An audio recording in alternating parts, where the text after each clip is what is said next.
ಅವರಿಗೆ ಇವತ್ತು ನಕ್ಸಲರು ಶರಣಾಗ್ತಾ ಇದ್ದಾರೆ ಸರ್. ಏನ್ ಮಾತುಕತೆ ಆಗಿದೆ ಅಂತ, ಅವ್ರಿಗೆ ಏನ್ ಅನುಕೂಲ, ವ್ಯವಸ್ಥೆ ಕಲ್ಪಿಸಬೇಕು? ಈಗ ಅವರು ಸರೆಂಡರ್ ಆಗ್ತಾ ಇದ್ದಾರೆ ಅನ್ನೋದು ಅಷ್ಟೇ ನಾನು ಹೇಳಬಲ್ಲೆ. ಮಿಕ್ಕಿದ್ದೆಲ್ಲ ವಿಚಾರಗಳನ್ನು ಈಗ ಸದ್ಯದಲ್ಲಿ ಯಾವುದನ್ನು ಹೇಳೋಕ್ಕಾಗೋದಿಲ್ಲ. ಅವ್ರ ಕಂಡೀಷನ್ಸ್ ಏನು ಮತ್ತು ನಾವೇನು ಪ್ರಾಮಿಸ್ ಮಾಡಿದ್ದೀವಿ ಅದೆಲ್ಲ ಆಮೇಲೆ ಹೇಳ್ತೇನೆ. ಎಲ್ಲರ ಮೇಲೂ ತುಂಬಾ ಕೇಸ್ಗಳಿದಾವೆ, ಕೊಲೆ ಕೇಸ್ ಎಲ್ಲ ಇದಾವೆ. ಅವ್ರನ್ನ ಯಾಕೆ ಸರೆಂಡರ್ ಮಾಡಿಸ್ತಾ ಇದ್ದೀರಾ ಅಂತ ಬಿಜೆಪಿ ವಿರೋಧ ಮಾಡ್ತಾ ಇದೆ ಸರ್. ಇಲ್ಲ, ನಾವೇನು ನೋಡಿ, ನಾವು ಕರೆ ಕೊಟ್ಟಿದ್ದು ಇಲ್ಲೇ ನಿಂತ್ಕೊಂಡು ಹೇಳಿದೆ ಅಲ್ಲ ನಾನು. ವಿಕ್ರಮ್ ಗೌಡನ ಇದು ಆದಾಗ ಅವರ ಸಾವಾದಂಥ ಸಂದರ್ಭದಲ್ಲಿ ನಾನು ಇಲ್ಲೇ ನಿಂತ್ಕೊಂಡು ಹೇಳಿದೆ, ನೋಡಿ ನೀವೆಲ್ಲ ಸರೆಂಡರ್ ಆಗಿ ಯಾಕೆ ಈ ದಾರಿ ಹಿಡ್ದಿದ್ದೀರಾ ಜೀವನದಲ್ಲಿ, ದಯಮಾಡಿ ನೀವೆಲ್ಲ ಬನ್ನಿ ಅಂತ ಹೇಳಿ ನಾನು ಆಹ್ವಾನ ಕೊಟ್ಟಿದ್ದೆ ಅವರಿಗೆ.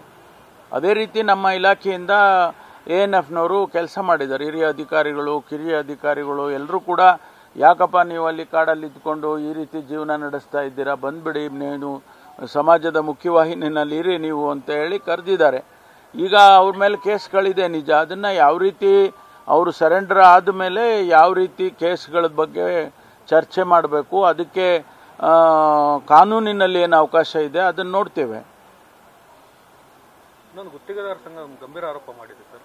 ಆ ಟೆಂಡರ್ ಕರೆಯುವಾಗ ಹೆಚ್ಚುವರಿ ಹಣವನ್ನು ಮೀಸಲಿಟ್ಟು ಕರೀತಾ ಇದ್ದಾರೆ ಆನ್ಲೈನಲ್ಲಿ ಅನ್ನೋದು. ಕಡಿಮೆಗೆ ಹಾಕಿದ್ರೆ ನಮಗೆ ಟೆಂಡರ್ ಕೊಡ್ತಾ ಇಲ್ಲ. ಯಾವುದು ನನಗೆ ಸ್ಪೆಸಿಫಿಕ್ ಆಗಿ ಯಾವ್ದಾರು ಹೇಳಿ ನನಗೆ ಗೊತ್ತಿಲ್ಲ, ನನಗೆ ಮಾಹಿತಿ ಇಲ್ಲ ಅದು.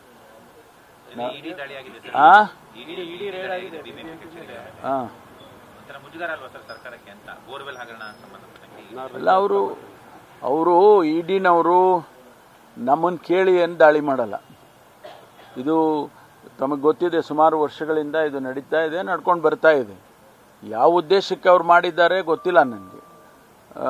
ನನಗೆ ಮೇಲ್ನೋಟಕ್ಕೆ ಸಿಕ್ಕಿದ ಮಾಹಿತಿ ಏನಪ್ಪ ಅಂತ ಹೇಳಿದರೆ, ಕೇಂದ್ರ ಸರ್ಕಾರ ಹಣ ಕೊಟ್ಟಿದೆ BBMPಗೆ. ಆ ಹಣದ ಉಪಯೋಗ ಅಥವಾ ದುರುಪಯೋಗನ ನೋಡಬೇಕು ಅಂತೇಳಿ ಅವರು ರೈಡ್ ಮಾಡಿದ್ದಾರೆ ಅಂತ.